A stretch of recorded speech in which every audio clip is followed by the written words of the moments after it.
Good morning, everyone. Pete Pardo here from Sea of Tranquility. Welcome to another edition of Forgotten Favorites. Here we are. We have arrived at Friday. We're just about halfway through August. Of course, we're doing Forgotten Favorites every day during the month of August, all the damn time.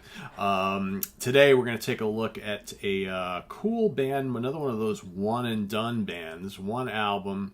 It's a concept album, prog rock band from St. Louis, Missouri, who released this album in 1977. The band is called Surprise Assault on Merryland. Pretty cool album cover. There's a lot going on there. I know it's kind of, hold on, let me take it out of the CD case so you can see that a little bit better.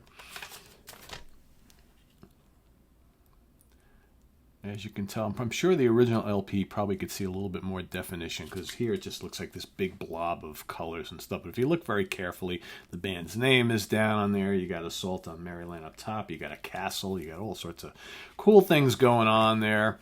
All right, you got lyrics to this whole storyline. If you look on the back cover of the CD, which I'll show you in a second, you see the guys in the band. There are 4 of them. All right, this was reissued back in the 90s. I've had this for a long time. So the band is basically comprised of Rick Bess on guitars, bass, and wrote a lot of the songs. You got Blair Blake on Hammond organ, grand piano, mini Moog, Moog Taurus bass pedals, ARP string ensemble, Celeste, and he wrote a lot of the lyrics. So you got Rick writing the music, Blair writing the lyrics. You got Dave Kelly on drums and various different types of percussion, and Mark Beal is the singer. He also plays flute, trumpet, and piccolo. The original album was released on Carousel Records back in 1977, only 1,000 units pressed. And ironically enough, back when they released the CD in 1995, only 1,000 units were pressed.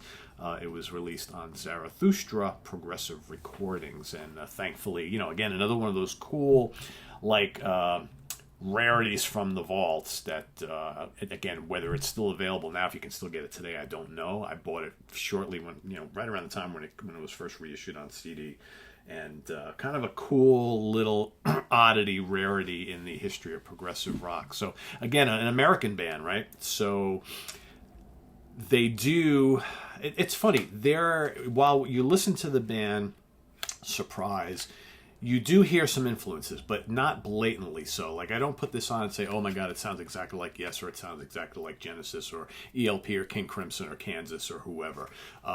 They borrow little bits and pieces from a lot of bands, but it's not completely derivative. Is this the most groundbreaking prog rock album you're ever going to hear? Probably not, but it's a lot of fun. It's a lot of fun. So the whole story based on this fantasy land called Merryland. And the story revolves around, you know, a prince and princess and the king who are hard at work to reverse this spell which left the entire Merryland in complete darkness. So that's kind of like the gist of the story here.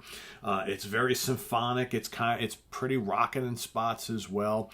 Pleasing vocals, a lot of good keyboards and tasty guitars and things like that. What I'm reminded of most often is I hear, if you can imagine like Star Castle, okay, with maybe a little meatier guitar riffs, and the vocals aren't as high-pitched. I think the vocalist sounds a little bit more like David Byron from Uriah Heep, and there are some moments that have the heavy kind of Hammond organ passages like Heep was always known for. So mix that with the symphonic, like Star Castle, maybe Camel, maybe Fire Ballet, little bits of Yes here and there, little bits of Kansas. Some of the more atmospheric stuff reminds me of Kansas.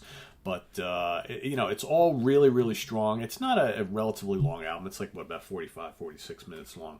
But it moves along pretty good. So you got, starts off with Eve of the Assault / Merryland, which kicks off big and bombastic and symphonic, very pleasing, very kind of whimsical. There is this kind of quirky, whimsical is a good word for it, nature to this album, where it just, the vocals are very pleasing. That's why I bring up Star Castle a lot, because a lot of times when I listen to the first couple Star Castle albums, I get this lighthearted nature to it, whereas you have all this amazing, you know, musicianship and catchy songs, but there's just this kind of, this is almost like and again, maybe it's partially because of the concept and the story, but this is almost like a prog rock album that you would like play to like children okay, to kind of, because it's a fun little story, and it's almost like you know, kind of like a C.S. Lewis Lion, the Witch, and the Wardrobe, or Circle of Light, or some, you know, those like fantasy novels and series that were written back in the 70s and the 80s. That, you know, I read all those, and this is almost like the soundtrack to those.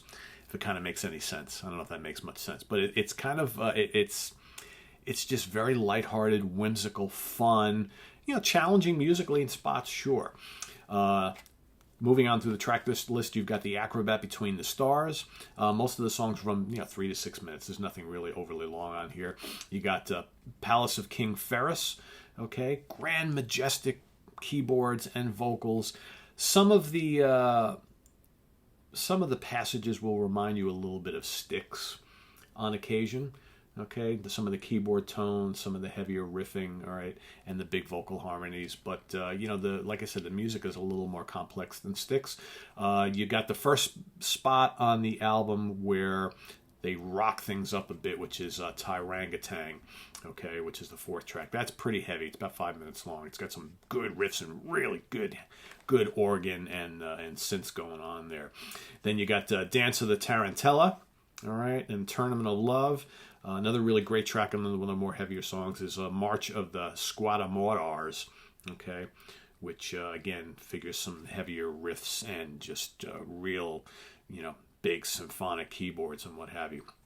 There's The Lovely Day Without Light, okay, and then the end of the album, you've got The Wonderful Sunshiner / grand finale, which again just kind of the big symphonic swells at the end, which is pretty cool. And then there is a new remix of Tyrangatang on the CD, which just gives maybe the whole mix maybe it's a little bit brighter. It kind of sounds very, very similar to my ears, but just kind of little bit of a different take on the Tyrangatang song, which is my favorite song on the Tyrangatang, down and down, down and down and down and down. Totally at this like driving kind of heap heaviness, and then the middle of the song is like this moody, atmospheric, spacey type of thing.